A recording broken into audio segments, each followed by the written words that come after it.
Your Highnesses, Your Excellencies, ladies and gentlemen, नमस्कार।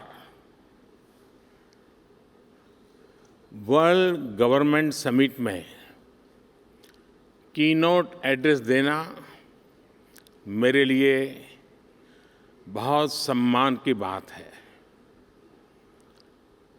और मुझे तो ये सौभाग्य दूसरी बार मिल रहा है। मैं हिज हाइनेस शेख मोहम्मद बिन राशिद जी का इस निमंत्रण और गर्मजोशी से भरे स्वागत के लिए बहुत बहुत आभारी हूँ। मैं अपने brother his highness Sheikh Mohammed bin Zayed का भी आभार व्यक्त करता हूँ। हाल के दिनों में मुझे उनसे कई बार मिलने का मौका मिला है। वो सिर्फ लीडर ऑफ विजन ही नहीं है, बल्कि लीडर ऑफ रिजॉल्व और लीडर ऑफ कमिटमेंट भी है। साथियों, वर्ल्ड गवर्नमेंट समिट दुनिया भर के थॉट लीडर्स को एक मंच पर लाने का एक बड़ा माध्यम बन चुकी है। इसमें हिज हाइनेस शेख मोहम्मद बिन राशिद की विजनरी लीडरशिप, उसका बहुत बड़ा रोल है। दुबई जिस प्रकार ग्लोबल इकोनॉमी, कॉमर्स और टेक्नोलॉजी का एपी सेंटर बन रहा है, ये बहुत बड़ी बात है। कोविड के दरमियान एक्सपो 2020 का आयोजन हो या फिर हाल में कोप 28 का आयोजन, ये दुबई स्टोरी के बेहतरीन उदाहरण है। मैं आपको इस समिट के लिए बधाई देता हूं, इसकी सफलता के लिए शुभकामनाएं देता हूं। साथियों, आज हम 21वीं सदी में हैं। एक तरफ दुनिया आधुनिकता की तरफ बढ़ रही है, तो पिछली सदी से चले आ रहे चैलेंजेस भी उतने ही व्यापक हो रहे हैं। फूड सिक्योरिटी हो, हेल्थ सिक्योरिटी हो, वाटर सिक्योरिटी हो, एनर्जी सिक्योरिटी हो, एजुकेशन हो, समाज को इंक्लूसिव बनाना हो, हर सरकार अपने नागरिकों के प्रति अनेक दायित्वों से बंधी हुई है। टेक्नोलॉजी हर प्रकार से, चाहे वो नेगेटिव हो या पॉजिटिव, एक की डिसरप्टर साबित हो रही है। टेररिज्म आए दिन एक नए स्वरूप के साथ मानवता के सामने नई चुनौती लेकर आ रहे हैं। क्लाइमेट से जुड़े चैलेंजेस भी समय के साथ और बड़े होते जा रहे हैं। एक तरफ डोमेस्टिक कंसर्न्स हैं, तो दूसरी तरफ इंटरनेशनल सिस्टम्स बिखरा हुआ नजर आता है। और इन सब के बीच हर सरकार के सामने अपनी प्रासंगिकता को बचाने का भी बहुत बड़ा चैलेंज है। इन सवालों इन चुनौतियां, इन स्थितियों के बीच वर्ल्ड गवर्नमेंट समिट का महत्व और बढ़ गया है। साथियों, आज हर सरकार के सामने सवाल है कि वो किस अप्रोच के साथ आगे बढ़े। मेरा मानना है आज विश्व को ऐसी सरकारों की जरूरत है जो इंक्लूसिव हो, जो सबको साथ लेकर चले। आज विश्व को ऐसी सरकारों की जरूरत है जो स्मार्ट हो, जो टेक्नोलॉजी को बड़े बदलाव का माध्यम बनाए। आज विश्व को ऐसी सरकारों की जरूरत है जो क्लीन हो, जो करप्शन से दूर हो, जो ट्रांसपेरेंट हो। आज विश्व को ऐसी सरकारों की जरूरत है जो ग्रीन हो, जो पर्यावरण से जुड़ी चुनौतियों को लेकर गंभीर हो। आज विश्व को आवश्यकता है ऐसी सरकारों की जो ease of living, ease of justice, ease of mobility, ease of innovation और ईज ऑफ डूइंग बिजनेस को अपनी प्राथमिकता बनाकर चले। Friends, head of the government के तौर पर लगातार काम करते हुए मुझे 23 साल होने जा रहे हैं।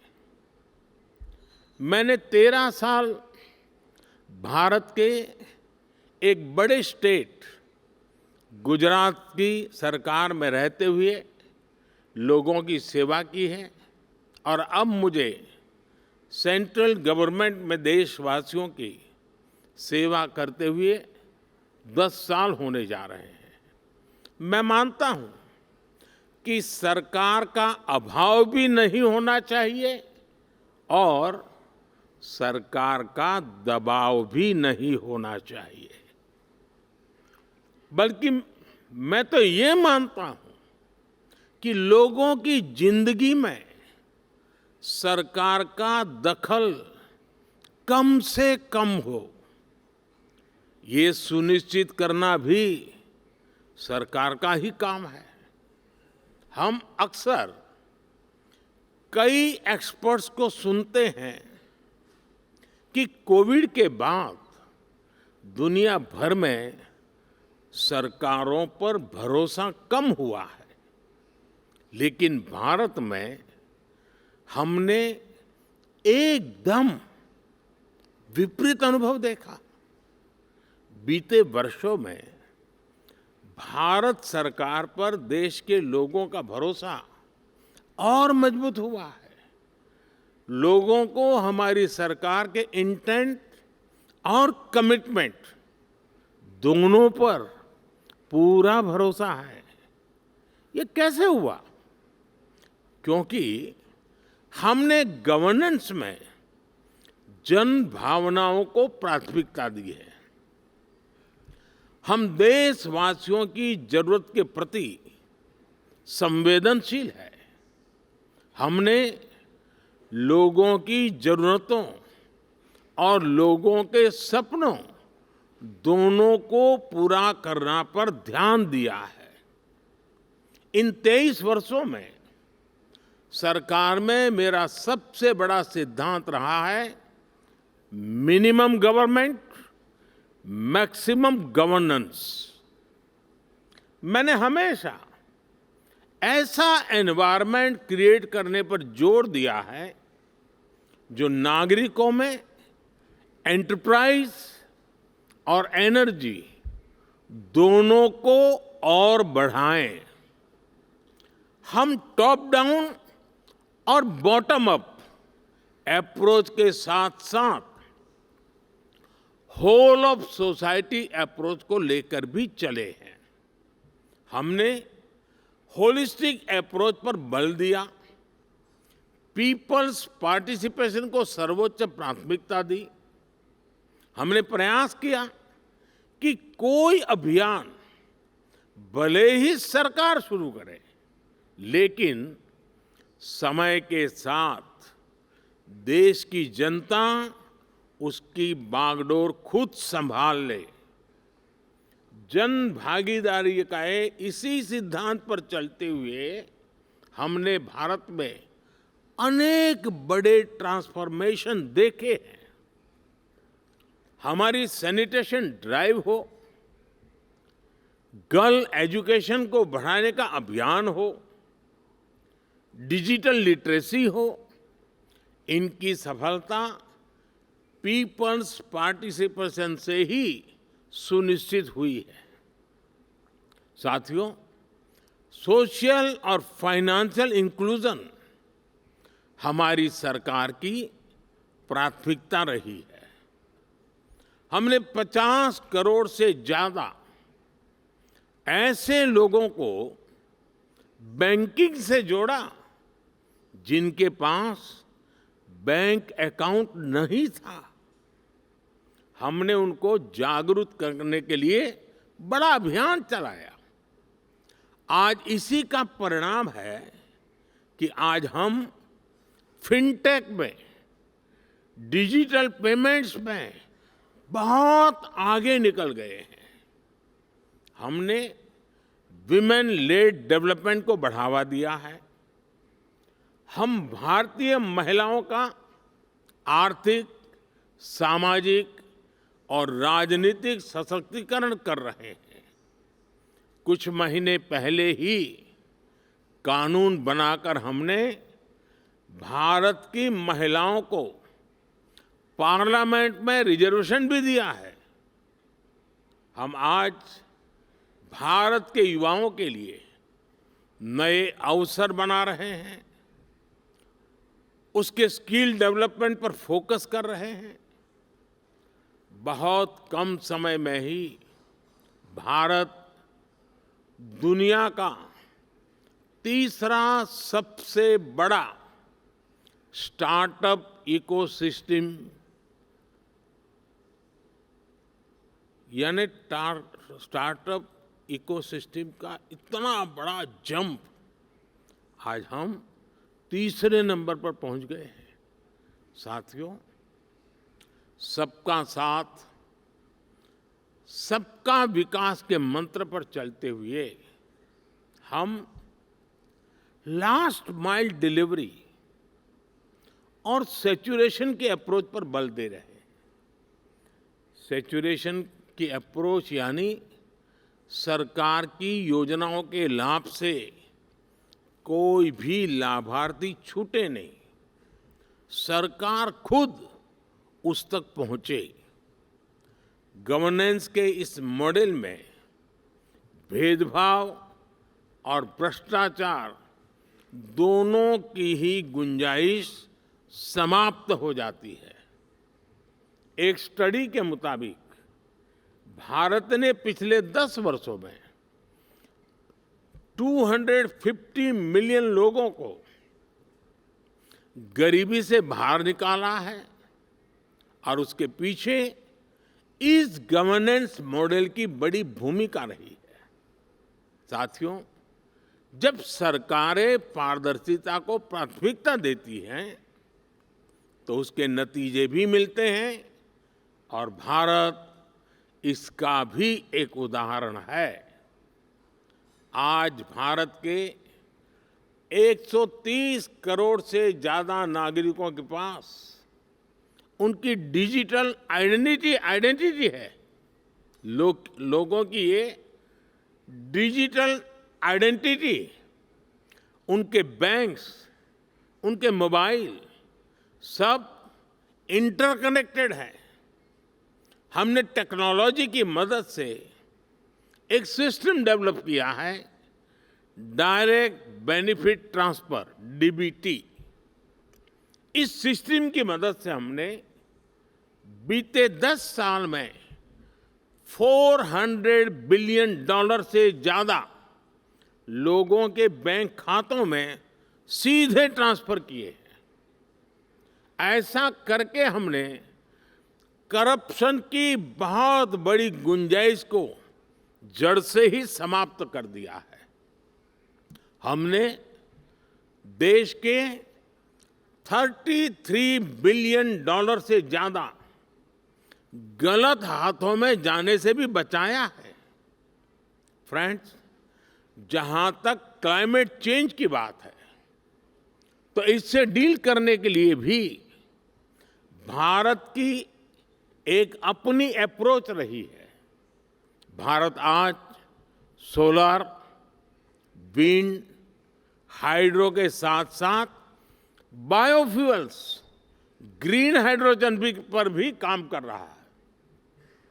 हमारी संस्कृति हमें सिखाती है कि प्रकृति से जितना हासिल किया है, उसे लौटाने का प्रयास भी करना चाहिए।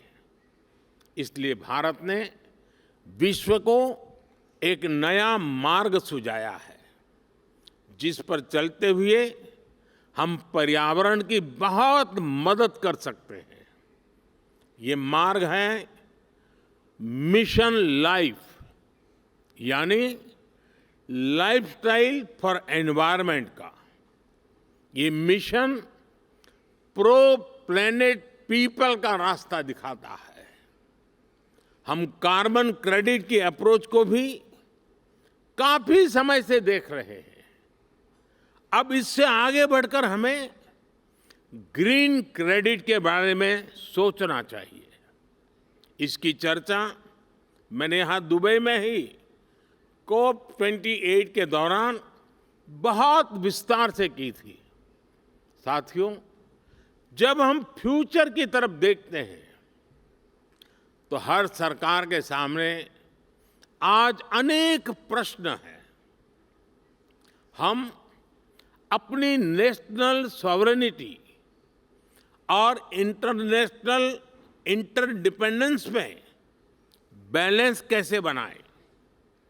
अपने नेशनल इंटरेस्ट के लिए काम करते हुए इंटरनेशनल रूल ऑफ लॉ के प्रति अपनी कमिटमेंट पर कायम कैसे रहे?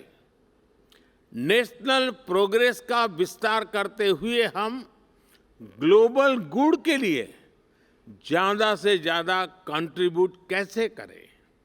हम अपने कल्चर और ट्रेडिशन से विजडम लेते हुए भी यूनिवर्सल वैल्यूज को समृद्ध कैसे करें? हम डिजिटल टेक्नोलॉजी का लाभ लेते हुए उसके नकारात्मक उन प्रभावों से समाज को कैसे बचाएं? हम वैश्विक शांति के लिए प्रयास करते हुए आतंकवाद के खिलाफ कैसे मिलकर काम करें? आज जब हम अपने देश को ट्रांसफॉर्म कर रहे हैं, तो क्या ग्लोबल गवर्नेंस इंस्टीट्यूशंस में भी रिफॉर्म नहीं होना चाहिए? ऐसे अनेक सवाल हमारे सामने है। इन सारे सवालों को ध्यान में रखते हुए ही हमें अपनी सरकारों को दिशा देनी है, फ्यूचर प्लानिंग करनी है। हमें मिलकर कोहेसिव, कोऑपरेटिव और कोलैबोरेटिव वर्ल्ड की वैल्यूज को प्रमोट करना होगा। हमें डेवलपिंग वर्ल्ड के कंसर्न्स और ग्लोबल डिसीजन मेकिंग में ग्लोबल साउथ की भागीदारी को प्रमोट करना होगा। हमें ग्लोबल साउथ की आवाज सुननी होगी, उनकी प्राथमिकताओं को सामने लाना होगा। हमें जरूरतमंद देशों के साथ अपने रिसोर्सेस और अपनी कैपेबिलिटीज को शेयर करना होगा। हमें एआई, आर्टिफिशियल इंटेलिजेंस और क्रिप्टो करेंसी, साइबर क्राइम, ऐसे पैदा हो रही चुनौतियों के लिए ग्लोबल प्रोटोकॉल बनाने होंगे। हमें अपनी नेशनल सॉवरेनिटी को प्राथमिकता देते हुए इंटरनेशनल लॉ की मर्यादा भी रखनी होगी।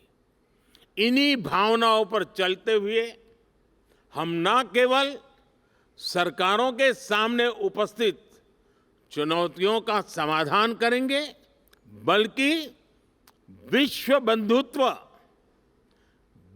बंधुत्व को भी मजबूती देंगे। एक विश्व बंधु के रूप में भारत इसी सोच के साथ आगे बढ़ रहा है। अपनी G20 प्रेसिडेंसी के दौरान भी हमने इसी भावना को आगे बढ़ाया। हम one earth, one family, one future, इसी भाव से चले। फ्रेंड्स, हम सभी के पास गवर्नेंस को लेकर अपने एक्सपीरियंसेस है। हमें न सिर्फ एक दूसरे के साथ काम करना है, बल्कि एक दूसरे से सीखना भी है। यही इस समिट का भी लक्ष्य है। यहां से निकले सॉल्यूशन दुनिया के फ्यूचर को शेप करने वाले होंगे। इसी विश्वास के साथ आप सभी को बहुत बहुत शुभकामनाएं। Thank you very much.